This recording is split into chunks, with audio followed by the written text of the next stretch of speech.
Hi there. Welcome to a brand new story. Grab a cozy seat, relax, and let's dive into something special. Nicholas Reed lived in a glass tower, literally. His penthouse soared above the city like a crown, walls of glass reflecting the skyline, polished floors whispering under designer shoes, a life built on elegance, calculation, and money. At 35, he was the definition of success. Heir to the Reed Holdings empire, investor, philanthropist, board member of half a dozen major companies, invited to every gala, praised in every magazine.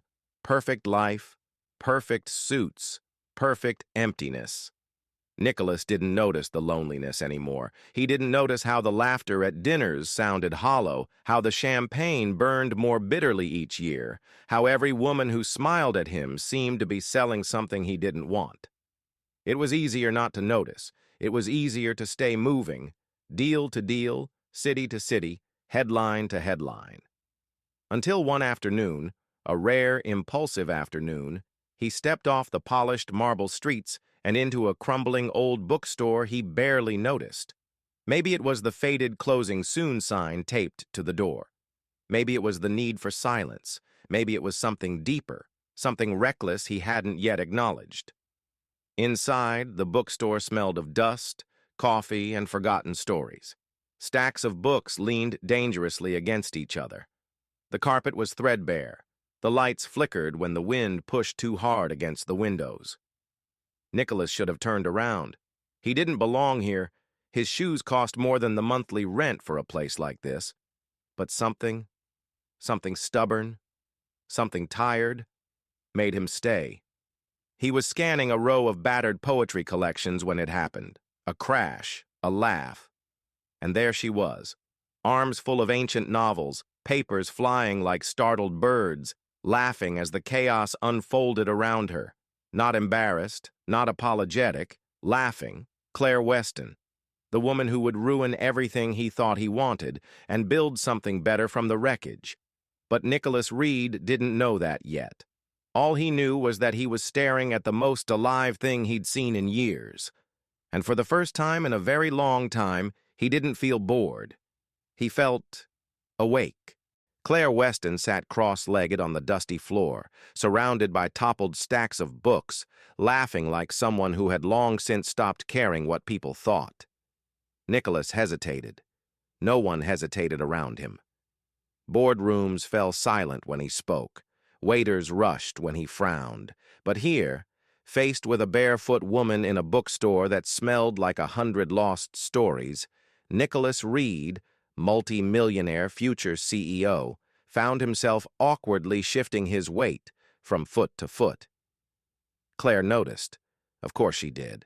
She tilted her head, studying him like he was some strange new species that had wandered in from a zoo.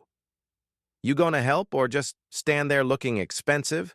she asked, grinning. Nicholas blinked. Expensive? No, sir.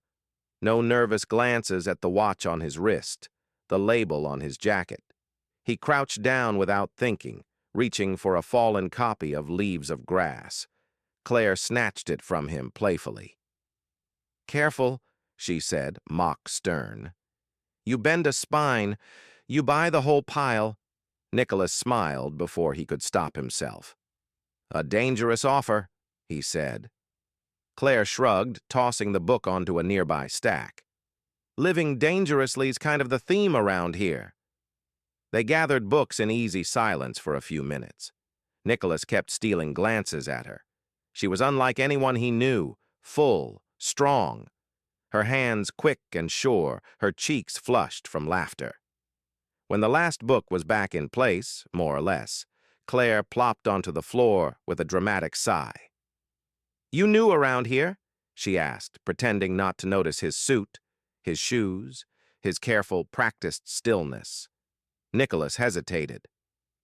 "Something like that," he said. It wasn't a lie. He was new to this part of the city, new to being seen without being calculated. Claire grinned. "Welcome to the island of misfit toys," she said, raising an invisible glass. "Population, you and me." Nicholas laughed. not the polished, empty sound he used at business dinners. Real laughter. Unpolished. Alive. It startled him a little. Claire noticed that too.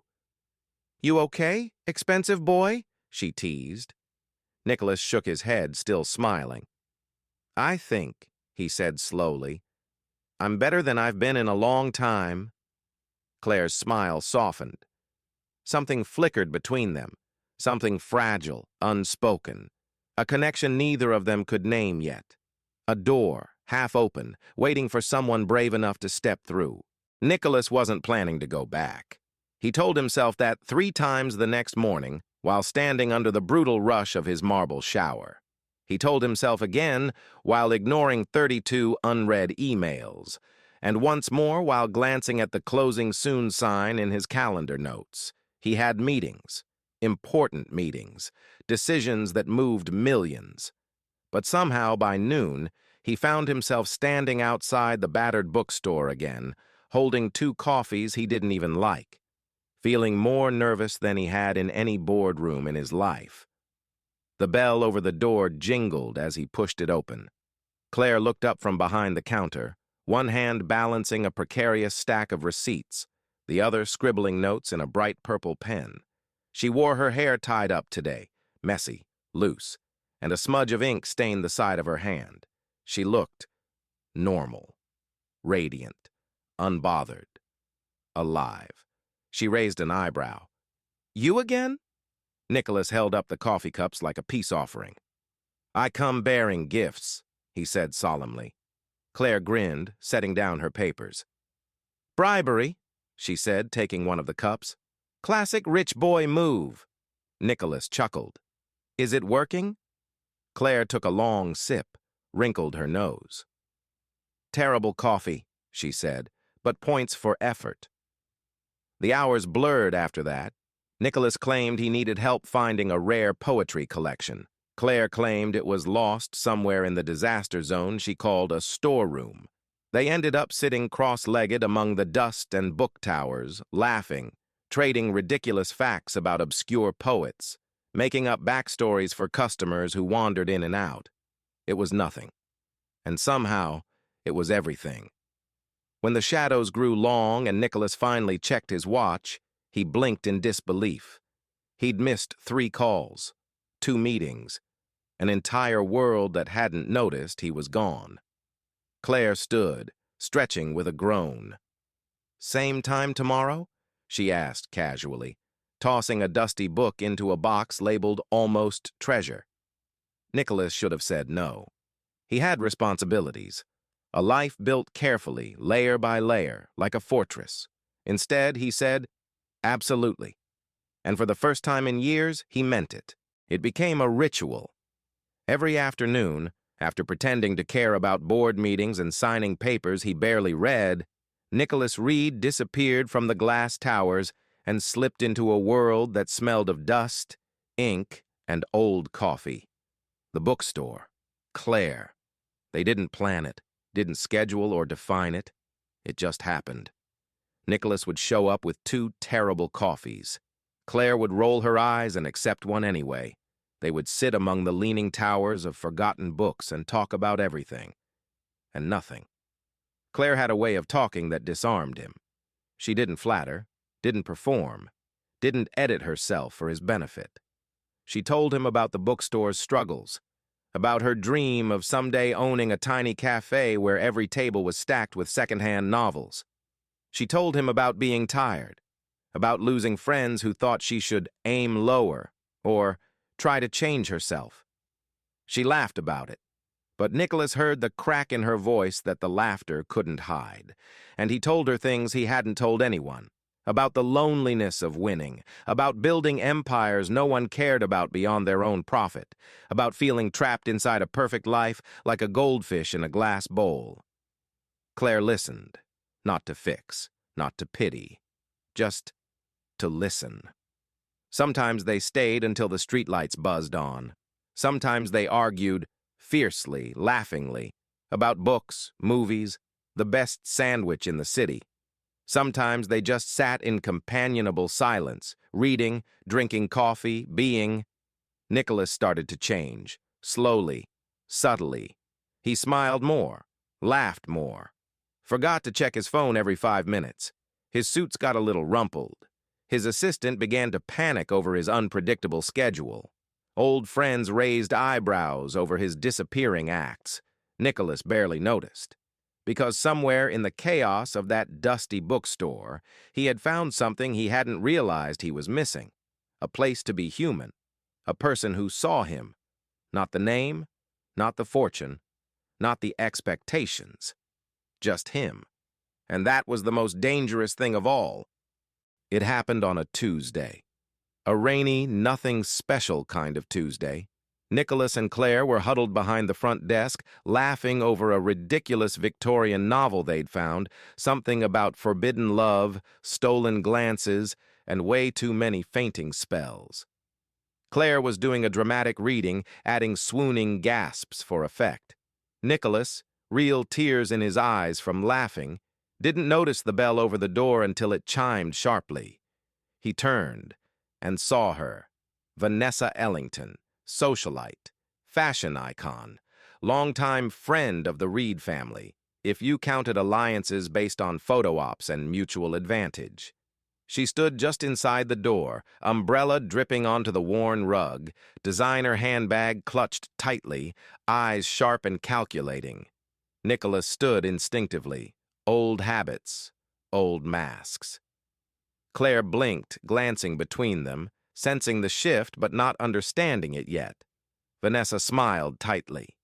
"Nick," she said, voice syrupy, "I almost didn't recognize you in such charming surroundings." Her gaze flicked to Claire, lingered just long enough to cut. Nicholas cleared his throat. "Vanessa, what brings you here?" Vanessa raised one manicured eyebrow. "I might ask the same. Your assistant said you were in a meeting." Claire stiffened slightly behind the counter. Nicholas felt it, felt the invisible wall rising. He hated it. He hated how easy it was to fall back into the performance, to feel ashamed of a place that had given him more life in a month than the rest of his world had in years. Vanessa's smile sharpened. "You know," she said, glancing around at the leaning towers of forgotten stories, "it's refreshing to see you. Slumming it. Very bohemian rebel prince of you." Nicholas forced a polite smile. "Nice seeing you, Vanessa." Without another word, he turned, back to Claire, back to the dusty safety of the counter, back to what mattered. But the damage was done. Nicholas could feel it, like hairline cracks running through the thin glass of the life he was building here. The gossip would start, the whispers, the questions. Who is she? Why her? What is he thinking? And somewhere deep inside, a voice he thought he had buried asked, "Are you strong enough for this?" Claire didn't say anything, not then. She just picked up the battered novel again and read the next line, voice steady, pretending nothing had changed. But Nicholas knew. Everything had changed. And it would only get harder from here. The bookstore felt different after that day. Not immediately. Not in the way Nicholas treated her. He was the same. Kind, present, unshaken. But Claire could feel the difference in herself, the awareness, the sense of being seen, not as herself, but as a statement, a curiosity. It started with small things, a stranger lingering too long by the window, pretending to browse, an unfamiliar photographer snapping pictures across the street, phone calls with no one on the line, and then articles, tiny poisonous things, whispers on society blogs. Nicholas Reed seen slumming it with Mystery Woman. New muse or temporary charity project? Has Reed finally lost his mind? Or his standards? Claire read them once, just once. It was enough. She said nothing about it. Nicholas said nothing too. But the silence between them grew heavier, layered with things neither dared speak yet. One afternoon, while Nicholas was reorganizing a shelf, terribly, she noted, Claire stood behind the counter, turning a silver ring on her finger over and over. A small, ridiculous piece of junk jewelry, something she'd bought for $2 at a flea market. But right now it felt like armor, weak armor. Nicholas looked up, caught her staring into nothing. He crossed the room in 3 long strides, stopped just short of touching her. "Claire," he said softly, "you don't have to stay in this." She blinked. "What?" He tucked his hands into his pockets, tense. "I know what this looks like, what people are saying. You didn't sign up for this circus." Claire swallowed. Part of her wanted to say something fierce and proud, to declare that she didn't care, that the world could burn for all she minded.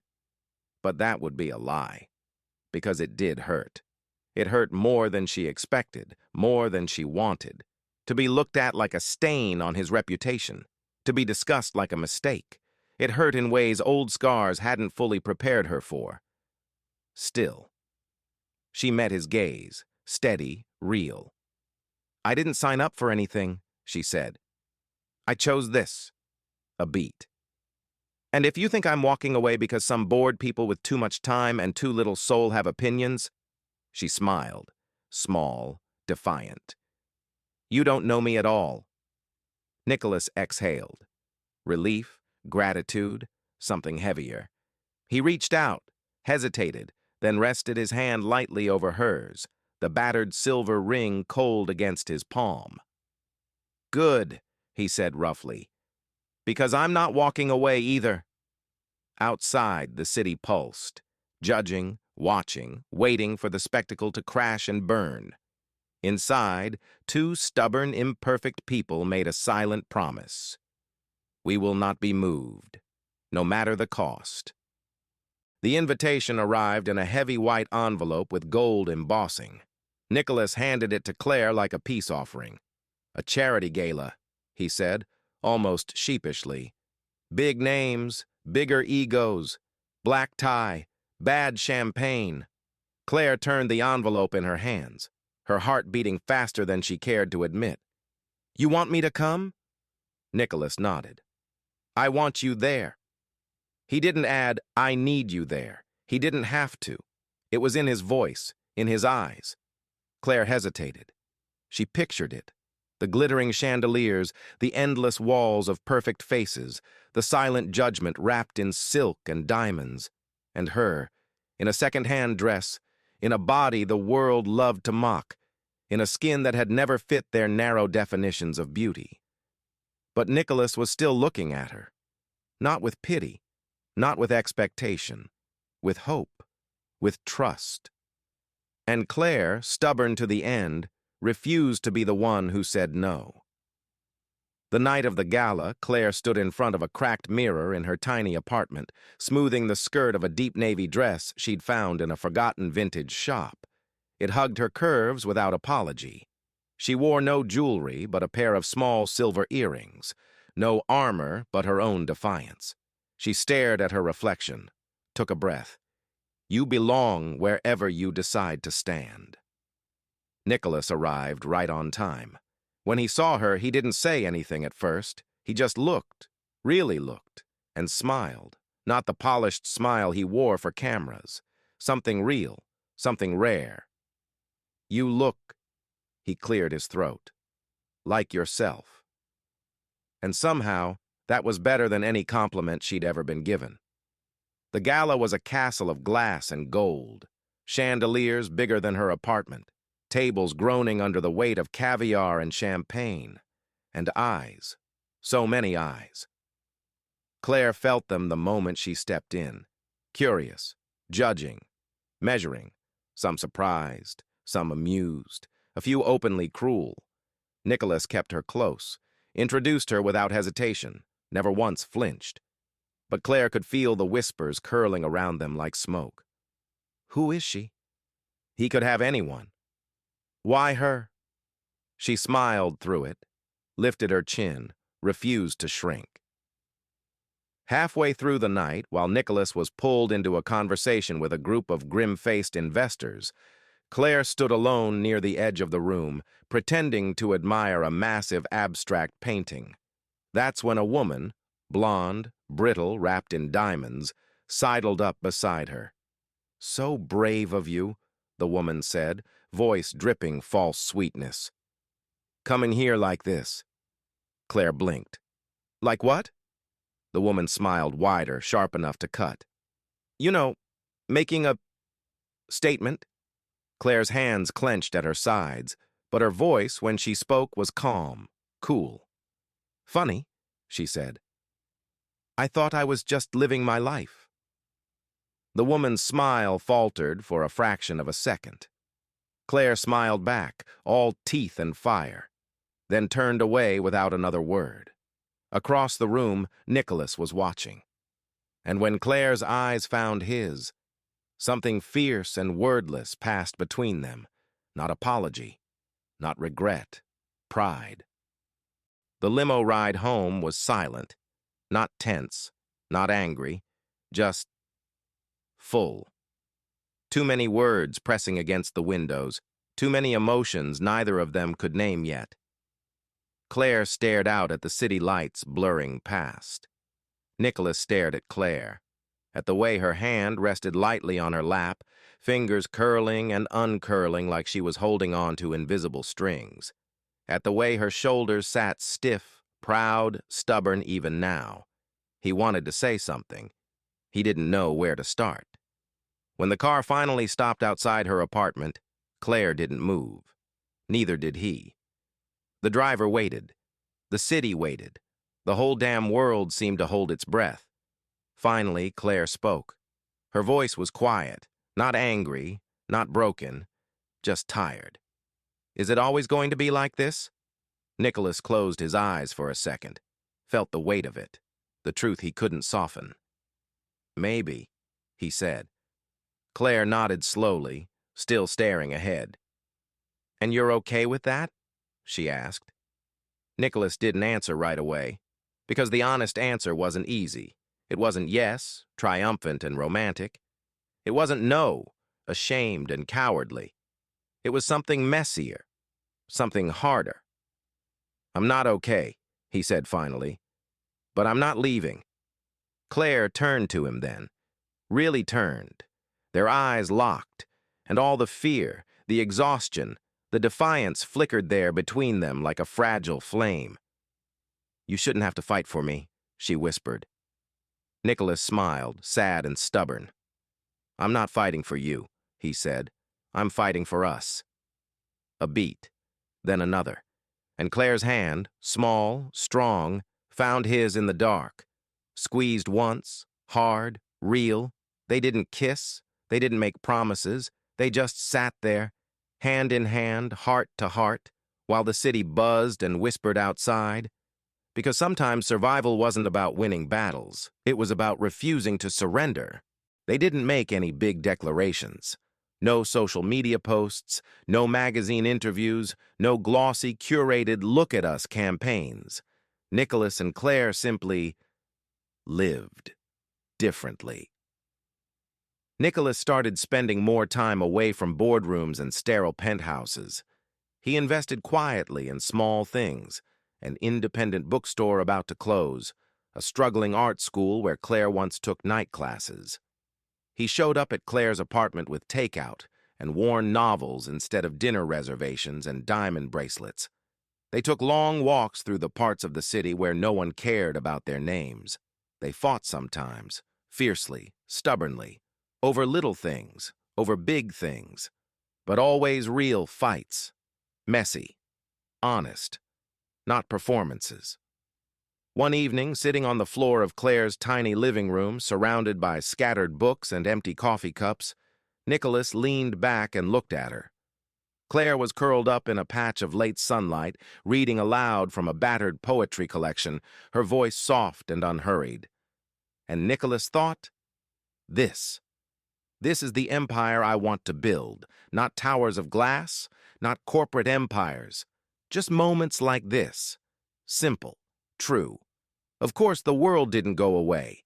There were still whispers, still judgment, still headlines that called Claire an unlikely choice, and Nicholas a man in crisis, still invitations carefully lost in the mail, still friends who needed space. But somehow, it hurt less now. Maybe because Claire and Nicholas had found something stronger than approval. Each other and themselves. One night, after a late movie and a shared order of terrible fries, Claire turned to him on a quiet street and said, "You know, we're not winning, not really." Nicholas raised an eyebrow. "And," Claire grinned, "and I'm still not going anywhere?" Nicholas laughed, the kind of laugh that cracked open the sky. They didn't win. They didn't lose. They just kept walking, hand in hand, into whatever wild, imperfect future they could carve out of the wreckage, together. Nicholas bought the ring a week before he found the courage to tell anyone. It wasn't flashy. It wasn't designed by some world-famous jeweler. It was a small, simple band, platinum with a modest sapphire set into it. Deep blue, like the way Claire looked when she laughed too hard and forgot to be guarded. Something real, something that wouldn't apologize for existing, just like her. He planned everything carefully. Dinner at her favorite tiny Italian place. A walk through the park where she once told him she felt most free. A quiet moment under the stars. Simple, private, perfect. But the world had other plans. 3 days before the night he chose, someone leaked the news. Some intern, maybe, or a jealous ex-friend. It didn't matter how. It only mattered that it was everywhere. Sources confirm Nicholas Reed to propose to unconventional girlfriend Claire Weston. Scandal or true love? Billionaire Reed makes shocking romantic move. Society braces for Reed's biggest mistake yet. Photos, speculations, worse, polls. Poll. Should Nicholas Reed marry Claire Weston? Nicholas found out the same way everyone else did, a blinking news alert on his phone while sitting in a board meeting. The blood drained from his face. Across the table, gray-suited men and diamond-studded women whispered and smirked behind their hands. As if he wasn't even in the room. As if he wasn't even human. He left the meeting without a word. Called Claire. No answer. Texted her. Still nothing. That night he stood outside her apartment, the little box heavy in his pocket, waiting, praying, terrified. Finally, the door opened. Claire stood there. No makeup, no defenses. Phone still in hand, news articles glowing on the screen. Her face unreadable. Nicholas opened his mouth, closed it, opened it again. "I wanted to tell you first," he said hoarsely. "I didn't want—" He broke off, hands clenched at his sides. Claire stared at him, at the man who had everything, and nothing without her. And then softly she said, "I know." A pause, painful, endless. "And I'm not mad at you." Nicholas exhaled, shaky with relief. "But," Claire added, stepping outside and pulling the door closed behind her, "I think we need to talk. Not anger, not rejection, something harder, something deeper, because it wasn't about love, it was about survival. And love, and even real love, wasn't always enough." They walked without speaking, down the block, around the corner, past the neon hum of late-night diners and the low growl of distant traffic. It was a warm night, but Nicholas felt cold. He hated this, the silence, the unknown. He could fix businesses. He could negotiate billion-dollar deals, but he couldn't find the right words now, when it mattered most. Finally, near an old bench under a flickering street lamp, Claire sat down. Nicholas followed, waited, watched her struggle to find the start. Then, at last, she spoke. "I love you." Nicholas blinked. The words hit him like a blow. Beautiful, devastating. "I love you," she said again, quieter. "But I'm scared." Nicholas leaned forward, elbows on his knees. "Scared of what?" Claire laughed, a brittle sound. "Of being the mistake people are waiting for you to make." He opened his mouth. She lifted a hand. "Let me finish." "I'm scared of being the punchline," she said. "The before and after photo in someone's cruel story." She looked down at her hands. "I know who I am, Nick. I'm not the right shape for their pictures. I'm not the right polish for their galas. I don't fit their narrative." She met his eyes, fierce and broken all at once. and I don't want to spend the rest of my life apologizing for existing. Nicholas felt his heart crack, not because she was wrong, but because she was right. Because he had seen the looks, he had heard the whispers, and he had thought, foolishly, arrogantly, that love alone could drown them out. He reached for her hand, held it tight. "You don't have to apologize," he said roughly. "Not to them, not to anyone." Claire's throat bobbed. "And what about you?" she whispered. "When the shine wears off? When the pressure builds up again?" Nicholas shook his head. "I'm not asking you to be my shield, Claire. I'm asking you to be my partner." A pause, a breath. "I don't want perfect," he said. "I want real." For a long, aching moment, they just sat there, hearts bleeding, barriers crumbling, fear and hope tangling in the dark. Finally, Claire whispered, "I don't need you to rescue me."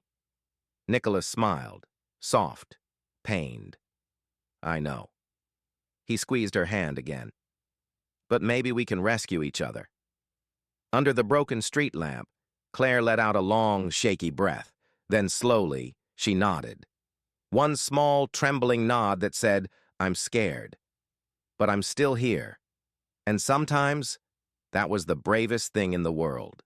The next morning, they sat at Claire's tiny kitchen table. No planners, no PR agents, no endless lists of expectations.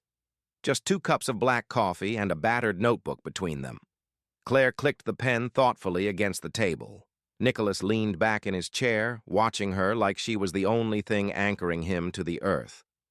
"So," Claire said, flipping open the notebook, "if we're really doing this—" "We are," Nicholas said immediately. Claire shot him a look, amused, skeptical. "Then we do it our way." He grinned. "Absolutely." They started making a list. It wasn't neat. It wasn't organized. But it was theirs. No guest lists of 1,000 strangers, no designer dresses hand-picked by stylists, no staged photo ops, just a small ceremony. Real friends, real laughter, maybe even a terrible cake they baked themselves. Claire doodled a crooked heart in the margin of the notebook. "Do you realize," she said, half laughing, "this might be the biggest scandal yet?" Nicholas leaned forward, stealing the pen from her hand. "I hope so," he said. And he meant it, because he was tired. Tired of pretending, tired of performing, tired of fitting into a world that had never felt like home. Claire wasn't the mistake. She was the escape. They spent the afternoon making ridiculous plans. An outdoor ceremony in the middle of the city's botanical gardens. Unapproved, unpermitted. Claire walking barefoot if she felt like it. Nicholas in whatever suit he damn well pleased, wrinkles and all. A playlist of all the worst love songs, dancing under fairy lights strung up between trees. The whole thing messy, imperfect, unforgettable, just like them. At some point, Claire looked up at him, serious. "No matter what happens," she said, "promise me something. Anything. Promise you'll still be here when it's not easy, when it's not romantic, when it's just life." Nicholas didn't hesitate. He reached across the table, linking his pinky with hers. Simple, stupid, perfect. "I promise." Outside, the world kept spinning, loud, demanding, unforgiving. Inside, 2 people built a new world from scratch. No crowns, no cages, just choices. And love, raw, imperfect, defiant. Exactly the way it was meant to be. Planning a wedding without a wedding planner was chaos. Beautiful chaos. Claire's tiny apartment looked like a craft store had exploded inside it. Ribbons, fairy lights, scraps of paper with half-written vows.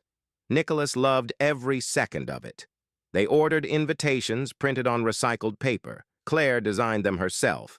Imperfect and crooked, but full of soul. They taste-tested cupcakes at a bakery Claire had once worked at for 3 miserable months, and laughed when the owner insisted on giving them extras for luck. They argued over the playlist. "No boy bands?" Nicholas insisted. "Absolutely boy bands." Claire countered, and spent late nights practicing their first dance barefoot on her living room rug. It wasn't traditional. It wasn't polished. It was theirs. But the world didn't forget them. Not for a second. Nicholas's mother called, tight-voiced, polite, deadly. "Nicholas, darling, there's still time to reconsider.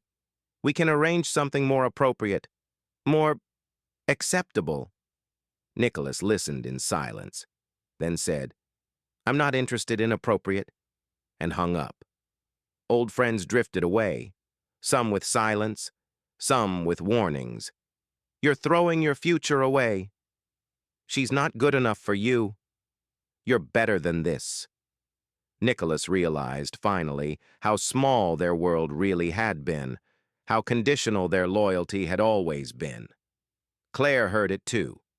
Whispers when she bought groceries, stares when they walked hand in hand through the park, journalists still sniffing around, hoping for a photo of her crying, of him looking regretful, of the fairy tale unraveling. But no one saw the late nights spent laughing until they couldn't breathe. No one saw the stolen kisses in the middle of sidewalk puddles. No one saw the way Nicholas looked at her, like she was the only real thing left. One night, 2 weeks before the wedding, Claire sat on the fire escape, staring out at the city. Nicholas climbed out after her, 2 mugs of cocoa in hand. He sat down beside her, silent, patient. Finally, Claire said, "Sometimes I wonder if it would have been easier if we'd just been normal." Nicholas smiled softly. Maybe. A beat. But it wouldn't have been better. She leaned her head against his shoulder, and for a while they just breathed together, letting the world rage and crumble and rebuild itself without them. Because they weren't interested in easy. They were building something else, something harder, something stronger. 3 days before the wedding, the city felt heavier, like it was holding its breath, like it was waiting for them to trip. Nicholas barely slept. Claire pretended she was fine, but he knew her too well by now. The jokes came faster, the smiles stayed a little too long, the pauses grew heavier between laughs. At the final dress fitting, in a small, stubbornly independent boutique Claire had found, the owner fussed over the gown, smoothing it over Claire's full hips and curvy waist. Nicholas watched from the corner of the room, and he saw it. That flicker, that second where Claire caught her reflection, bit her lip, and tried not to flinch. He crossed the room before he could think, took her hand, met her eyes in the mirror. "You're beautiful," he said simply, not because he was supposed to, not because it was expected, because it was the only truth he knew anymore.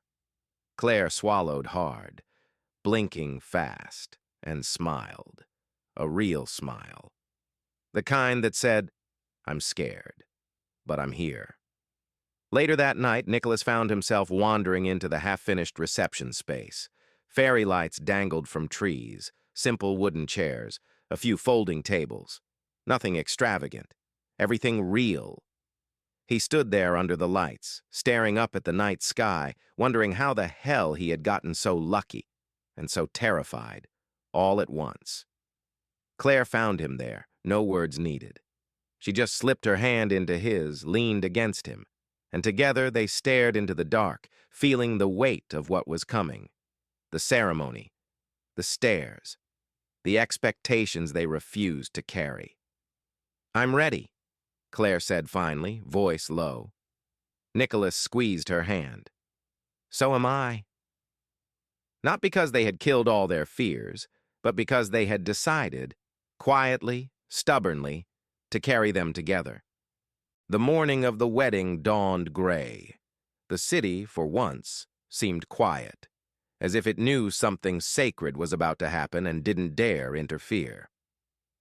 Claire woke early. Too early. She sat by the window of her tiny apartment, legs curled under her, wearing an old t-shirt and socks with holes in the toes. Her dress hung by the door, simple, flowing, imperfect, perfect. Across the city, Nicholas stood in front of a mirror, tying his tie with shaking hands. He wasn't nervous about marrying Claire. He was nervous about everything that would try to tear them apart after. The ceremony was set for 5 o'clock.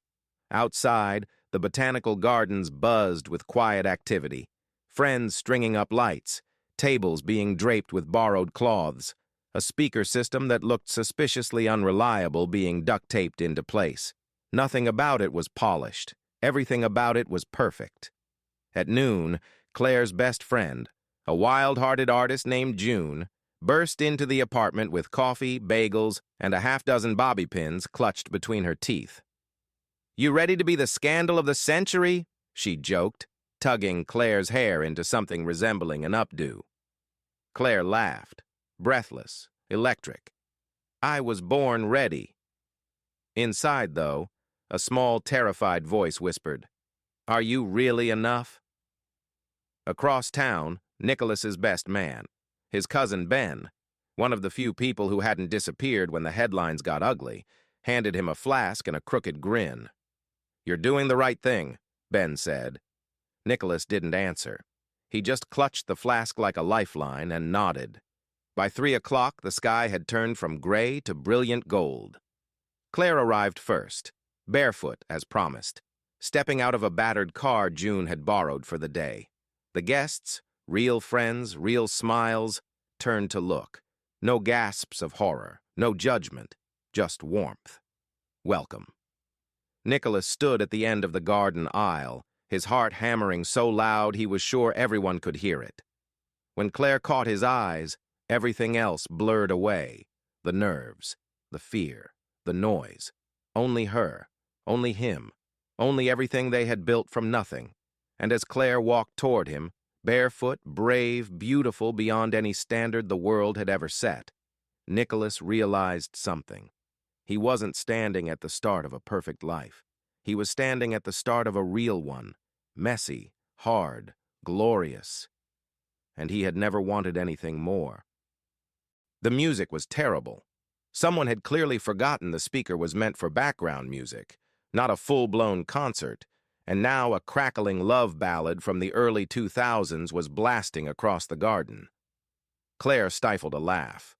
Nicholas smiled, helplessly.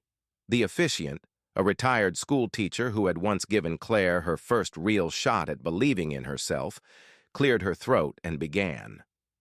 "Today," she said warmly, "is not about fairy tales. It's about real love. Messy, brave, unfinished."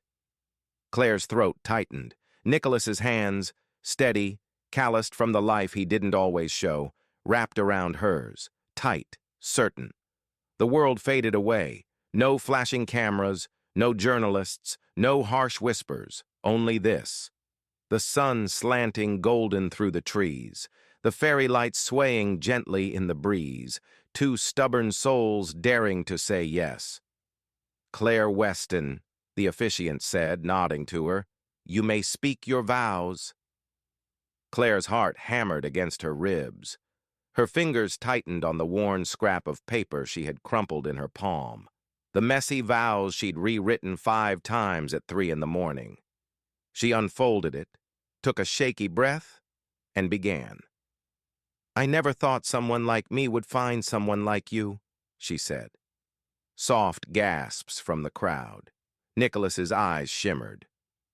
"I was told," Claire continued, voice trembling but strong, "that love was for people who fit in, people who looked right, lived right." She smiled through the sting of tears. "But you never asked me to be smaller. You never asked me to change." A pause, a breath. "You just stood there, quiet and stubborn, and chose me." She looked up, locking eyes with him. "And today, I'm choosing you right back." Nicholas's hands shook slightly as he accepted the tiny, battered microphone. He cleared his throat. He didn't need his written vows. He only needed the truth. "I spent most of my life building walls," he said, "protecting everything that didn't need protecting." His voice cracked. "But you walked in without knocking. You kicked the walls down. And somehow, instead of falling apart," he smiled, broken, healed, whole. I found myself. He paused, stepped closer, held her hand so tightly it was almost desperate. And whatever comes next, the good, the bad, the ugly, I want it with you. The officiant smiled. The rings? June shoved a tiny box into Claire's hand, whispering, "Sorry, forgot." Laughter rippled through the crowd. Claire giggled through her tears, sliding a simple silver band onto Nicholas's finger. Nicholas fumbled slightly, because her hand was shaking, because his was too, but finally managed to place the matching band on hers. "I now pronounce you partners in crime," the officiant said, eyes twinkling, "and incidentally, husband and wife." The cheers that exploded across the garden weren't polite. They were loud, messy, pure, perfect. Nicholas cupped Claire's face, paused, one heartbeat, two, and then kissed her, fiercely, tenderly, with every broken piece of himself finally stitched together. The world could burn, the headlines could scream, the whispers could sharpen. But in that moment, they were untouchable, real, and gloriously, recklessly alive. The reception was chaos, wonderful, ridiculous chaos. The fairy lights flickered. The cupcakes melted slightly under the warm evening air. Someone's borrowed playlist shuffled from soft jazz to 90s boy band hits without warning. June ended up dancing barefoot in the grass, dragging a laughing group of guests behind her. Ben tried, and failed, to organize a group photo, but got tackled by a rogue toddler carrying a slice of cake. Claire sat on a crooked folding chair, barefoot, dress rumpled, hair falling out of its pins, laughing so hard her stomach hurt. Nicholas watched her from across the yard, his heart so full it felt like it might tear open. This, not the perfect ceremony, not the silent approval of people who didn't matter. This was everything. At some point, June shoved a microphone into Claire's hand. "Speech! Speech!" someone chanted. Claire groaned, face bright red. Nicholas grinned at her over the sea of smiling faces. She rolled her eyes dramatically and stood up on her chair, swaying slightly. "I don't have a speech," Claire said, laughing. Someone booed good-naturedly. "But," she continued, voice steadying, "I guess I'll say this." She looked at Nicholas, really looked, and the noise of the crowd softened into a quiet, living hum. "I spent a lot of my life thinking love had rules," Claire said. "Like, you had to look a certain way, or be a certain way, or earn it." She swallowed. "But maybe real love is just someone seeing you exactly as you are, and staying anyway." Nicholas's throat tightened. The crowd melted away. It was just her, and him, and everything they'd survived. Claire raised her imaginary glass. "To all the misfits, to all the not good enoughs, to all the ones who got told no." She smiled, radiant and reckless. "We're here anyway." Cheers exploded across the lawn. Nicholas crossed the yard, caught her as she stepped off the chair, spinning her once, clumsily but perfectly. Claire threw her head back and laughed, loud, bright, free. The night blurred after that. Dancing under the stars, cakes smeared into faces, songs screamed into the night. No perfect photos, no staged moments, just messy, beautiful reality, exactly the way it was supposed to be. The world was silent. For the first time in what felt like forever, no buzzing phones, no flashing cameras, no sharp whispers hung in the air. Just morning light creeping lazily through the crumpled white curtains.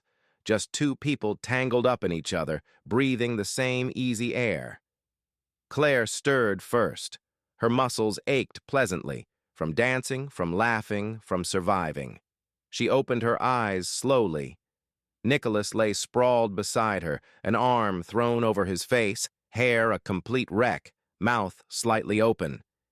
He looked human, young, software unbreakable in a completely different way than the world had ever demanded of him. Claire smiled. Carefully, trying not to wake him, She slid out of bed and padded into the tiny kitchen. There wasn't much left after the wedding whirlwind. 2 bruised apples, half a carton of orange juice, and 1 battered coffee maker that sputtered and hissed in protest. Perfect. Nicholas woke to the smell of burnt toast and the sound of Claire cursing softly under her breath. He grinned, rolled out of bed, and found her standing in front of the stove, hair a wild halo, wearing one of his old t-shirts like a victory flag. He crossed the kitchen, wrapped his arms around her from behind. Claire jumped, then laughed, relaxing against him. "Morning, Mrs. Reed," he murmured into her shoulder.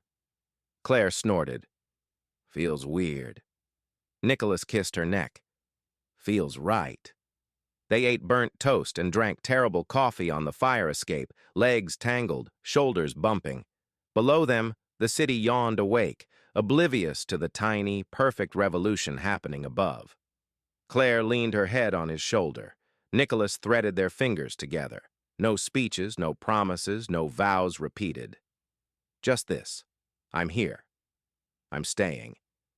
We're building something that doesn't need anyone else's permission to exist. After a while, Claire lifted her head, grinned sideways. "So, when do you think the first breaking news headline will hit?" Nicholas laughed. "Probably already has." Claire mock-sighed. "Poor city. They're going to have to get used to us." Nicholas squeezed her hand. "They'll survive." He looked at her, face open, smiling. "And so will we."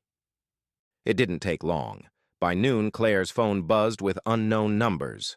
By 2, Nicholas's inbox flooded with urgent emails from PR teams and brand managers. By evening, the headlines screamed, "The Reed Wedding, a Fairy Tale, or a Catastrophe." Exclusive photos, billionaire marries ordinary woman, society divided. Experts weigh in. Is love enough for Nicholas Reed? They read them together, sitting on the couch, feet tangled, Claire's head on Nicholas's chest. They scrolled through the noise, the praise, the criticism, the cheap jokes, the faux sympathy. Claire said nothing. Nicholas said less. Finally, Claire tossed the phone onto the coffee table like it burned. She sat up, facing him fully. "Are you okay?" she asked. Nicholas blinked, surprised. "I should be asking you that." Claire smiled, wry and sharp. "I'm used to being judged, Nick. You're the one who always had the spotlight without the knives." Nicholas laughed, a short, rough sound. "I'm fine," he said, and he meant it. Not because it didn't hurt, it did. But the difference now was simple.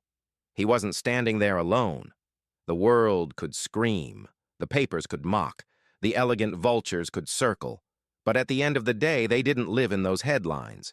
They lived here, in a battered apartment filled with bad coffee, secondhand books, laughter, and stubborn, wild love. Nicholas reached for Claire, pulled her back against him, pressed a kiss into her messy hair. "They don't get to write our story," he said quietly. Claire smiled against his chest. "Good," she whispered, "because their endings are always boring." That night they left the city behind, drove out into the hills, windows down, air cold and clean. No destination, no expectations, just them, moving forward, not perfectly, not easily, but together. And that, somehow, was everything. They found a tiny roadside diner just before midnight, the kind of place where the neon sign buzzed like a dying bee and the menu hadn't changed since the 1950s. Perfect. They slid into a battered booth by the window. Claire ordered pancakes the size of her head. Nicholas, grinning like an idiot, ordered 3 different types of pie just because he could. The waitress, a wiry woman named Donna with a cigarette voice and a heart of gold, looked them over, squinted, and said, "You 2 newlyweds?" Claire froze. Nicholas grinned wider. "Something like that," he said. Donna winked. "First marriage?" Claire choked on her coffee. Nicholas laughed, a real messy laugh, and shrugged. "Hopefully last." Donna gave a knowing nod. Word of advice, she said, scribbling something on her notepad. Don't try to be perfect. Just try to be kind. She shuffled off toward the kitchen. Claire leaned across the table, chin propped on her hand. You think we're ready for this? She asked, half teasing, half terrified. Nicholas didn't hesitate. Nope. Claire blinked. He smiled. But that's the fun part. Outside, the world roared by. Endless highways, endless noise, endless expectations. Inside the little diner, under bad lighting and better coffee, Claire and Nicholas built their own universe. No scripts, no guarantees. Just a promise to choose each other. Every messy, stubborn, beautiful day. Somewhere between the pancakes and the second slice of pie, Claire laughed so hard she cried. Nicholas kissed syrup off her chin, and the universe, for once, let them be. Not perfect, not polished, just alive. Exactly as they were meant to be. The end. Thank you for being here and sharing this journey. Until next time, take care and keep dreaming.